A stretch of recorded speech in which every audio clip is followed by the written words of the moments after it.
वे सोच रहे हैं कि वन नेशन वन इलेक्शन होगा तो हम लोग को कोई पूछने वाला नहीं होगा। मान लीजिए कि 90 घर जला चाहे 10 घर जला, जलाने वाले एक दो ही रहते हैं। तेजस्वी यादव के ही जात के लोग हैं करवाने वाले। नौकरी देने में जो पैसा लिया गया है, जमीन लिया गया है, पैसा लिया गया है, उसमें तो दोनों भाई और फंस गए हैं। 4 सीटें हो गए हैं। खाली पिलाओ दिन में दिवा स्वप्न देख रहे हैं। अरे एक दिन था जो लालू जी मुख्यमंत्री थे, आज अब जेल जाने लगे तो उनकी अपने पत्नी को बना दिए। तो इसका ये अर्थ नहीं हुआ कि खानदान दर खानदान मुख्यमंत्री बनते आ रहा है।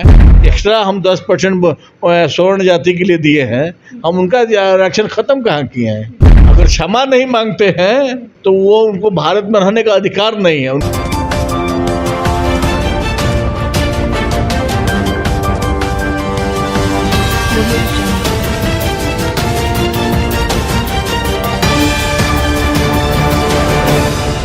नमस्कार, आप देख रहे हैं BMW न्यूज बिहार। आपके साथ मैं हूं रिया सुमन।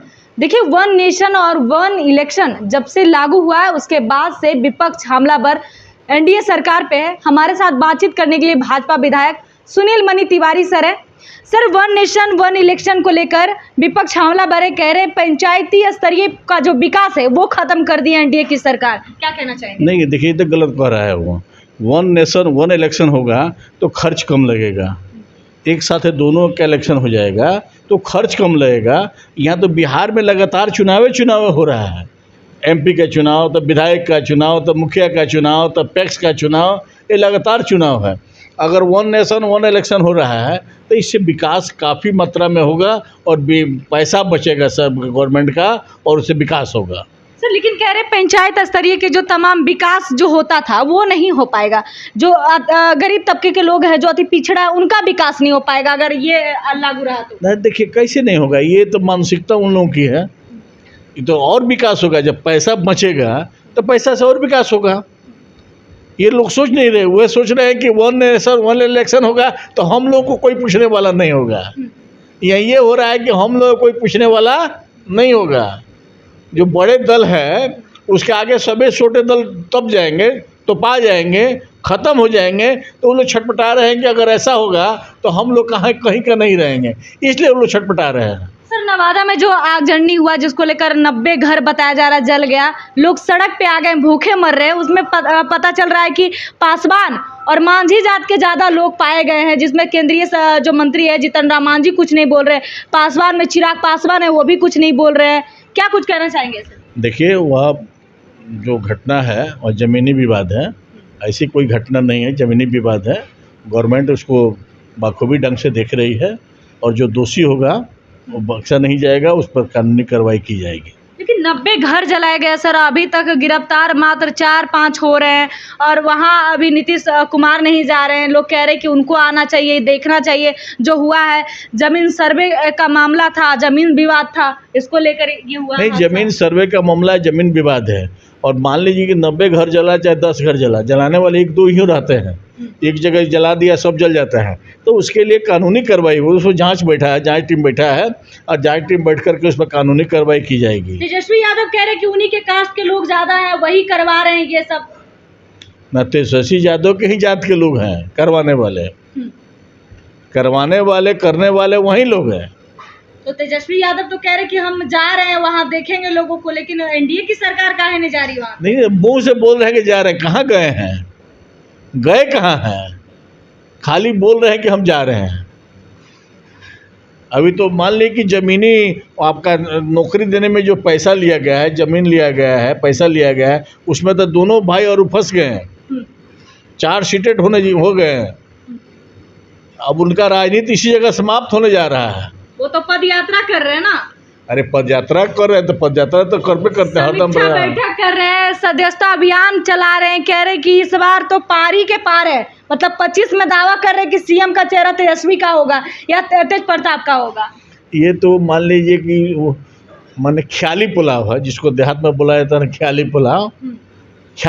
दिन में दिवा स्वप्न देख रहे हैं कि माने हम होंगे। अरे एक दिन था जो लालू जी मुख्यमंत्री थे, आज अब जेल जाने लगे तो उनकी अपने पत्नी को बना दिए। तो इसका ये अर्थ नहीं हुआ कि खानदान दर खानदान मुख्यमंत्री बनते आ रहा है, ऐसी बात नहीं है।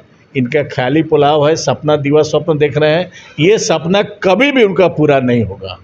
राहुल गांधी विदेश जाकर आरक्षण जो को लेकर बातचीत उन्होंने कहा है, जो विवाद छिड़ा है, आज भाजपा का तमाम प्रदर्शन कर रहे लोग कह रहे हैं कि आरक्षण विरोधी है राहुल गांधी। क्या लगता है इस पे, क्या कहना चाहेंगे? राहुल निश्चित गांधी रूप से आरक्षण विरोधी हैं। कैसे आप नहीं, कांग्रेस कभी आरक्षण दिया है? जो भी अभी आप देश में देख आरक्षण देख रहे हैं वो एनडीए गवर्नमेंट दिया है, एनडीए गवर्नमेंट दिया है। लेकिन दायरा भी तो खत्म कर दिया गया। कहाँ दायरा खत्म कर दिया गया आरक्षण का है? दायरा जो खत्म हुआ, सीमा कहाँ बचा? कहाँ सीमा, कहाँ दायरा खत्म कर दिया? हमने जो दिया है वो आज भी बरकरार है।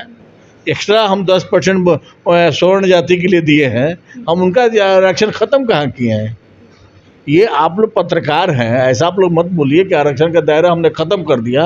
हमने आरक्षण का दायरा खत्म नहीं किया तो है। कहा है कि जिस तरीके से एनडीए की सरकार बनी है और लगातार आरक्षण भी खत्म हो रहा है, लॉ एंड ऑर्डर बिगड़ गया है बिहार का, पूरी तरीके से बिहार ध्वस्त है, और नीतीश कुमार सुशासन बाबू की सरकार जो कहे जाते थे वो कुशासन बाबू की सरकार है। देखिए 54 वर्ष तक कांग्रेस सत्ता में रहा, और उस कांग्रेस सत्ता में जब था तो देश को कहाँ गर्द में ला दिया, कहाँ से क्या कर दिया, तो ये आप देख नहीं रहे हैं।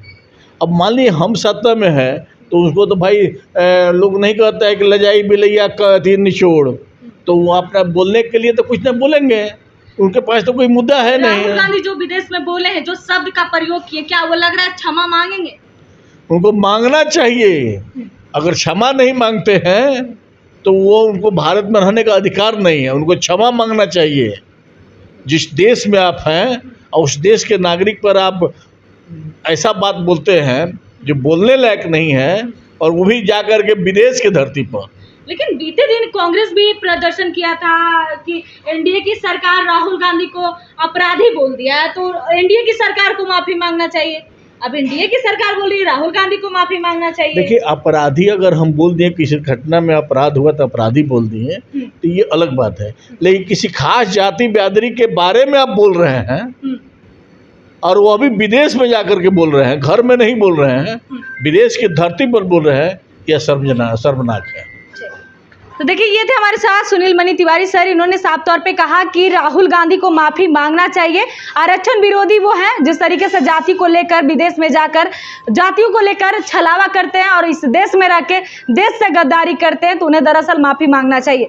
दूसरी जो वन नेशन है, वन इलेक्शन है, उसको लेकर इन्होंने एग्री किया है कि वो सही है, खर्चा बचेंगे और बिहार के विकास उन्नति की ओर जाएगा। फिलहाल इस वीडियो में इतना ही। नमस्कार।